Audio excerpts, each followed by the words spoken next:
இன்றைக்கி நம்ம பார்க்குறது 10th தமிழ் புக் ஃபஸ்ட் யூனிட்டில் இருக்கிற தமிழ் சொல் வளம். இந்த லெசனில் இருக்கிற அடி வகை, கிளைப்பிரிவு, காய்ந்த அடியும் கிளையும், இலை வகை, கொழுந்து வகை, பூவின் நிலைகள், பிஞ்சு வகை, இந்த டாபிக்ஸ் தான் நம்ம பார்க்க போகிறோம். நான் கொஞ்சம் மறக்க முடியாத அளவுக்கு ஈஸியாக ஞாபகம் வைக்கிற அளவுக்கு, படித்தா டக்குன்னு மறந்துடுது இந்த பேரெல்லாம், ரிப்பீட்டடாக வந்துகிட்டே இருக்கு, எப்படி ஞாபகம் வச்சுருக்கிறது அப்படின்றதுக்காண்டி ஸ்கிப் பண்ணாமல் ஃபுல்லாக பாருங்கள். கிளியரான ஒரு விஷன் இருக்கும். ஒன்ஸ் நீங்கள் பார்த்தா போதும், நல்ல ஞாபகம் வச்சுருக்கிற மாதிரி சில டிப்ஸை நான் சொல்கிறேன். ஃபஸ்ட்டு நம்ம இப்போ அடி வகை பார்ப்போம். அடினா என்னன்றது ஃபஸ்ட்டு பார்த்துக்குருவோம். ஒரு தாவரத்தின் அடிப்பகுதியை குறிப்பதற்கான சொல் தான் அடி வகை. சரியா?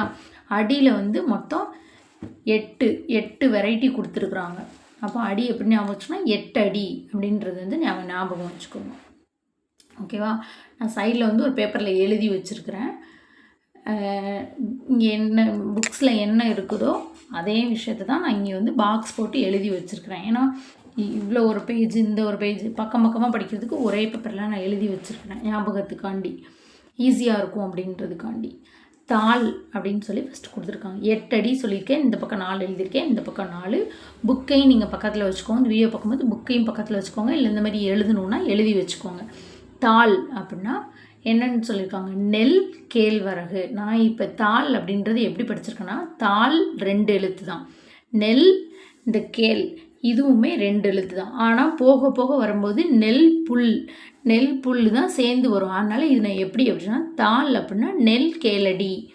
தாள் அப்படின்னா என்னன்னு ஞாபகம் வச்சுக்கணும், நெல் கேளடி அப்படின்னு ஞாபகம் வச்சுக்கணும்.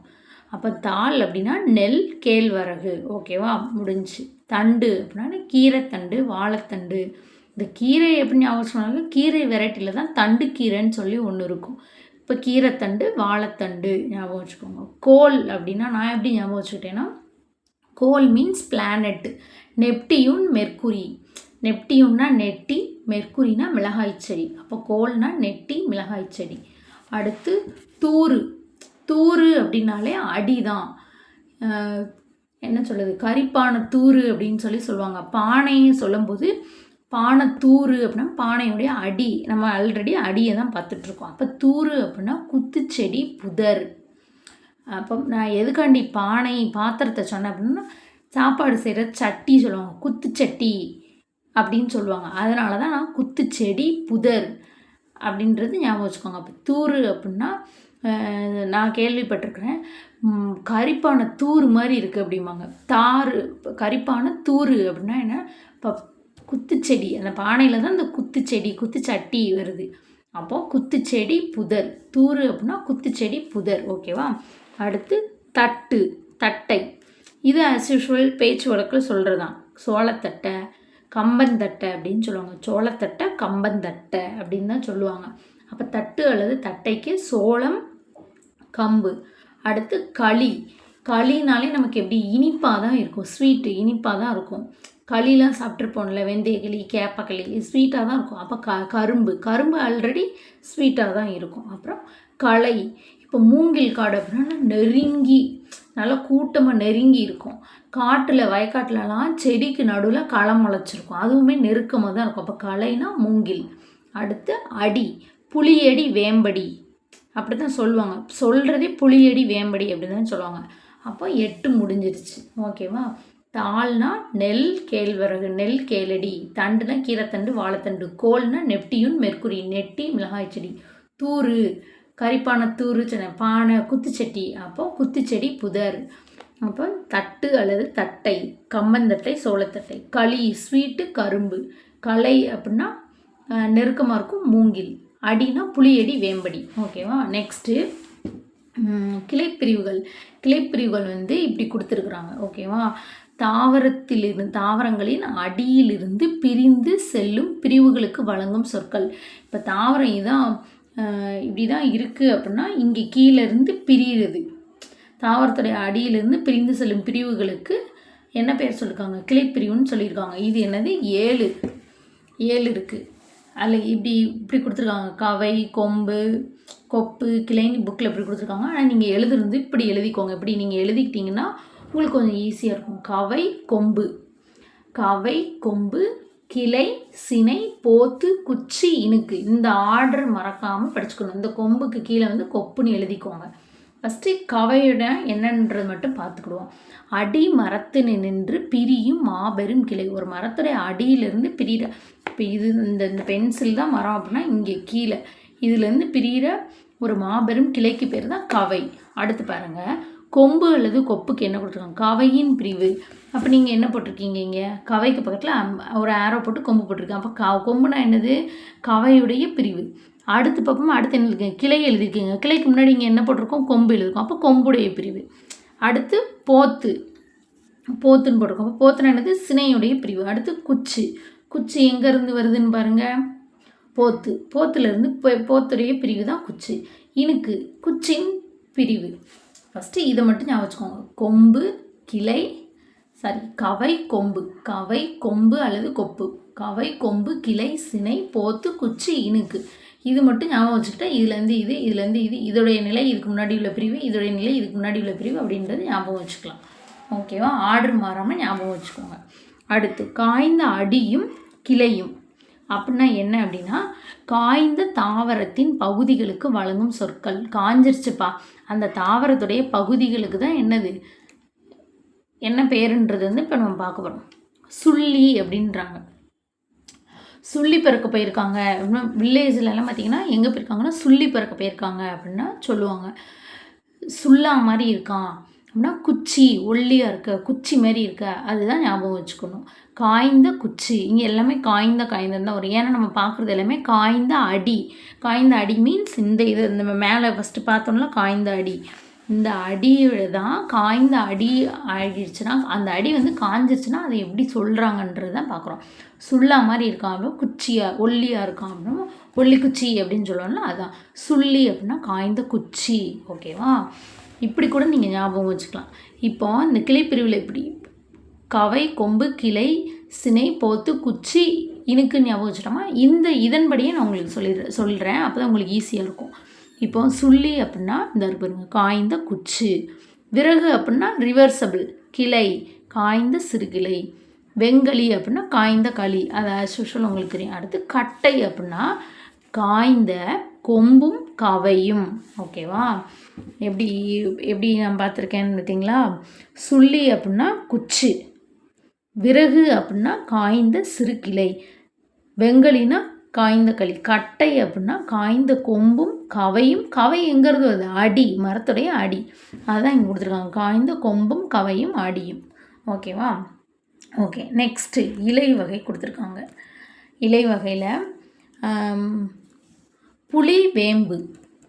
நம்ம சொல்கிறதே வேப்ப இலை, புளிய இலை அப்படி தான் நம்ம சொல்லுவோம். சொல்கிறதே புளிய இலை, வேப்பிலை அப்படி தான் நம்ம சொல்லுவோம். ஸோ இது ஈஸியாக ஞாபகம் வச்சுக்கலாம். தாள், நெல் புல்.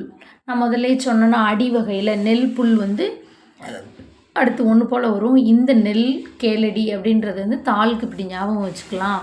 ஆனால் இங்கே வந்து இலைக்கு வந்து புளி, வேம்பு, தாளுக்கு வந்து நெல் புல். ஏன்னா இங்கேயும் தாள் 2 எழுத்து, நெல் புல் 2 எழுத்து, எல்லாமே இல்லை தான் முடியுது. அடுத்து தோகை, சோளம், கரும்பு. இப்போ தோகை கூட எப்படி ஞாபகம் வச்சுக்கலாம் அப்படின்னா, சோலையில் தான் தோகை இருக்கும். தோகை மீன்ஸ் மயில் தோகை. சோலையில் தான் மயில் தோகை இருக்கும். மயில் எதுக்கு வருது? கரும்பு சாப்பிட்றதுக்காண்டி வருது. ஓகேவா? அப்போ சோளம், கரும்பு. தோகைன்னு வந்துட்டாலே சோளம், கரும்பு ஞாபகம் வந்துக்கணும். இன்னொன்று ஓலை. நம்ம ஓலைன்றது தெரியும், பனை ஓலை, தென்னை ஓலைன்னு தான் நம்ம சின்ன வயசுலேருந்து அப்படி பேசி பழகியிருக்கோம்.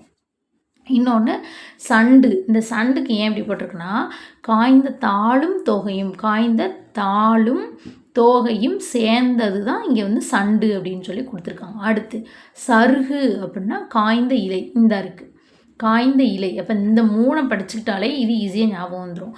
இலை அப்படின்னா புளி, வேம்பு, தாள் அப்படின்னா நெல் புல், தோகை அப்படின்னா என்னது சொல்லியிருக்கேன்? மயில் தோகை, சோலை, கரும்பு சாப்பிட வைப்ப, சோளம், கரும்பு. அப்போ ஓலை அப்படின்னா தென்னை, பனை. அடுத்து சண்டு அப்படின்னா காய்ந்த தாளும் தோகையும் சேர்ந்தது தான் சண்டு. சருகு அப்படின்னா காய்ந்த இலை. ஓகே, முடிஞ்சிச்சா? இப்போ நம்ம நெக்ஸ்ட் பார்க்குறது என்ன அப்படின்னா, கொழுந்து வகையை வந்து நம்ம பார்க்குறோம். ஓகேவா? கொழுந்து வகை இந்த இருக்குது. தாவரத்தின் நுனிப்பகுதிகளை குறிக்கும் சொல் அப்படின்றது தான் என்னது? கொழுந்து வகை. ஓகே, ஏற்கனவே பார்த்துருக்கோம். நெல் புல் வந்து சேர்ந்து தான் வருது. அங்கே என்ன சொல்லியிருக்கோம்? தாள், தாள்னா நெல் புல். இங்கே தளிர், தாள் தளிர், தளிர் அல்லது துளிர் அப்படியா வச்சுக்கோங்க. அடுத்து முறி அல்லது கொழுந்து, விஷமுறிவு. வேப்பம்பூ வந்து கசப்பாக இருக்கும், அது வந்து விஷமுறிவு அப்படி ஞாபகம் வச்சுக்கோங்க. ஆல்ரெடி புளியும் வேம்பும் நம்ம எல்லா இடத்துலையுமே எப்படி படிச்சிருக்கோம்? சேஞ்சு தான் படிச்சிருக்கோம். அடியிலையும் பாருங்கள் புளி வேம்பு அப்படின்னு தான் படிச்சிருக்கோம். இலையிலையும் பாருங்கள் புளி வேம்பு அப்படின்னு சொல்லி தான் படிச்சிருப்போம். அப்போ கொழுந்து வகையில் அது எப்படி வருது? சேர்ந்து தான் வருது. கொழுந்து, முறி அல்லது கொழுந்து, புளி வேம்பு. அடுத்து குருத்து. குருத்து அப்படின்றத நான் எப்படி ஞாபகம் வச்சுக்கோன்னா, கிறிஸ்டின்ஸ்லாம் அந்த குருத்தோலை தினம் வந்து மெயின்டைன் அங்கே அதில் வந்து போவாங்க. அதுக்கு வந்து இந்த தென்னை ஓலையை தான் கையில் கொண்டுட்டு போவாங்க. அப்போ தென்னை, பனை, சோளம், கரும்பு. தென்னை, பனை, சோளம், கரும்பு. அப்புறம் கொழுந்து ஆடை. கொழுந்து ஆடைக்கு வந்து கரும்பின் நுனிப்பகுதி. ஓகேவா? அப்படி ஞாபகம் வச்சுக்கலாம். அடுத்து பூவின் நிலைகள். பூவின் நிலைகள் இங்கே என்ன கொடுத்துருக்குறாங்க? அரும்பு, போது, மலர், வி, செம்மல் கொடுத்துருக்காங்க. பூவின் நிலைகள் என்னன்னு சொல்லுவோம்? அரும்பு அப்படின்னா இப்போ கடையில் போய் அரும்பா கொடுங்க அப்படிங்கப்பா. அரும்பா ஏன் கேட்குறோம் அப்படின்னா நமக்கு சீக்கிரம் வாடிடக்கூடாது, அப்போ இனிஷியல் ஸ்டேஜில் இருக்கிறது. அப்போ அரும்பு தோற்ற நிலை, இது கூட நான் வச்சுக்கலாம். ஆ வந்து முதல் எழுத்து அப்படி கூட நான் வச்சுக்கலாம். பூவின் தோற்ற நிலை. போது அப்படின்னா பூ விரியும் போது அப்படின்னு வச்சுக்கலாம். விரியும் போது, அப்போ பூ விரிய தொடங்கும் நிலை. இது தோற்ற நிலை, இது பூ விரிய தொடங்கும் நிலை. மலர் அப்படின்னாலே முழுமையாக இருக்காது. மலர், அலர், பூவின் மலர்ந்த நிலை. ஆல்ரெடி ப்ரீவியஸ் சின்ன கிளாஸில் உள்ள புக்லேயே இப்போ ஒரு படத்தோட இந்த விளக்கங்கள் வந்து அந்த படத்தில் அழகழகாக பார்ட்ஸில் சூப்பராக கொடுத்துருப்பாங்க. மலர் வந்து மலர்னா அலர், பூவின் மலர்ந்த நிலை. வி அப்படின்னா வீழ்றது, வீழ்ச்சி. மரம், செடி நின்று, மரத்திலிருந்தோ செடியிலிருந்தோ பூ கீழே விழுந்த நிலை. செம்மல், அப்போ செம்மல்னா செம்மை, பழமை. அப்போ பூ வாடின நிலை, பழைய பூ. அப்போ பூ வாடின நிலை அப்படி ஞாபகம் வச்சுக்கலாம். ஓகேவா? அடுத்து பிஞ்சு வகை. பிஞ்சு வகைக்கு என்ன கொடுத்துருக்குறாங்கன்றது பார்ப்போம். பிஞ்சு அப்படின்னாலே என்ன கொடுத்துருக்குறாங்க? தாவரத்தின் பிஞ்சு வகைகளுக்கும் வழங்கும் சொற்கள். பிஞ்சு அப்படின்னாலே இளமை அப்படி ஞாபகம் வச்சுக்கோங்க. இளம் பிஞ்சுப்பா, பச்சை மண்ணுப்பா அப்படின்னு சொல்லுவாங்கள்ல குட்டி குழந்தைங்களாம், இது இளம் பிஞ்சு, பச்சை மண் அப்படின்னு சொல்லுவாங்கள்ல. அது அந்த விஷயத்தை வச்சு தான் இது வந்து நம்ம என்ன பண்ணணும்? ஞாபகம் வச்சுக்கணும். பூம்பிஞ்சு அப்படின்னு இருக்காங்க, அதுலேயே வார்த்தை வருது. இப்போ பிஞ்சுனா என்ன சொல்லியிருக்கேன்? இளமை. உங்களுக்கு அவங்க இளம் ஸ்டேஜ் அப்படி ஞாபகம் வரணும். இப்போ பூம்பிஞ்சுன்னு கொடுத்துருக்கனால பூவோடு கூடிய இளம் பிஞ்சு. ஓகேவா? அடுத்து பிஞ்சு. இப்போ பிஞ்சுனாலே நான் என்ன சொல்லியிருக்கேன்? இளம்னு நான் சொல்லியிருக்கேன். அப்போ ஃபஸ்ட்டு பூம்பிஞ்சு, பூவோடு கூடிய இளம் பிஞ்சு. பிஞ்சு அப்படின்னா இளம் காய், இளம் காய். வடுன்றது வந்து மாவடு. மாங்காயை சொல்கிறதே எப்படி சொல்லுவாங்க? மாவடு தயிர் காம்பினேஷன் அப்படின்னு சொல்லுவாங்க. தயிர் வித் மாவடு அப்படின்னு சொல்லுவாங்க. அப்போ மாம்பிஞ்சு. மாவடுன்றதே மாங்காவுடைய சின்ன அந்த பிஞ்சை வச்சு தான் ரெடி பண்ணுவாங்க. அப்படி ஞாபகம் வச்சுக்கணும். அப்போ மூசு, பலாப்பிஞ்சு, கவ்வை, எல் பிஞ்சு. ஓகேவா? அடுத்து குறும்பை. அதுக்கு சொன்னதுதான். குருத்துக்கு நான் ஒரு எக்ஸாம்பிள் சொன்னேன்ல, குருத்தோலை டே, அதே விஷயத்தை தான் இதுலேயும் ஞாபகம் வச்சுக்கோங்க. குறும்பை அப்படின்னா தென்னை, பனை. ஓகேவா? தென்னை, பனை. அடுத்து முட்டுக்குறும்பைன்னு சிறு குறும்பை. முட்டுக்குறும்பைன்னு இருக்கு. நம்ம எதுக்கு முட்டு கொடுத்து நிற்க வை, அப்புறம் ஒரு விஷயம் கீழே விழுகுதுன்னா அது சின்னதாக இருக்குது, முட்டு கொடுத்து கீழே நிற்க வை அப்படின்னு சொல்கிறதுக்கு என்ன பண்ணணும்? அப்போ எதை முட்டு கொடுக்கணுமோ சின்னதாக இருக்கிறத முட்டு கொடுக்கணும். முட்டுக்குறும்பை அப்படின்னா சிறு குறும்பை. ஓகேவா? இளநீர். ஓகேவா? முற்றாத தேங்காய் ஆக்சுவலாக வேறு. அப்போ அது வந்து முற்றாத தேங்காய், அது இளநீர். ஓகேவா? இளநீர் அப்படின்னா இளநீருக்குள்ளே நீங்கள் பார்த்தீங்கன்னா ரொம்ப மென்மையாக இருக்கிற ஒரு சதைப்பகுதி இருக்கும். அப்போ அது முத்தாமல் இருந்தால் தான் அப்படி இருக்கும். அப்போ இளநீர், முற்றாத தேங்காய். நுழாய், இளம் பாக்கு எப்படி ஆச்சுன்னா நுழாய். வாய்க்குள்ளேயே நுழைய மாட்டிக்குப்பா பேர். நுழாய், நுழைய, வாய்க்குள்ளேயே நுழைய மாட்டிக்கு. அப்போ வாய்க்குள்ளே என்னது போட்டு மென்று சாப்பிடுவோம்? பாக்கு, இளம் பாக்கு. கருக்கல், கல், நெல். ஆல்ரெடி நம்ம என்ன பார்க்கோம்? பிஞ்சு வகை. அப்போ பிஞ்சுனாலே இளமை, அப்போ இளநெல். கல் நெல், இளம் நெல், இளநெல். கச்சல், எப்பா வாழைக்காய் கரை பட்டுச்சுன்னா ஒரே கசகசன்னு இருக்கும்ப்பா, அப்படி ஞாபகம் வச்சுக்கோங்க. வாழை கச்சல். அப்போ கச்சல்னால் என்னது? வாழை பிஞ்சு. அவ்வளோதான். இதுக்கப்புறம் இதில் குலை வகை, கெட்டுப்போன காய்கனி, பழத்தோல் வகை, மணி வகை, இளம் பயிர் வகை இதெல்லாம் இருக்குது. இது நெக்ஸ்ட் வீடியோவில் அப்லோட் பண்ணுறேன்.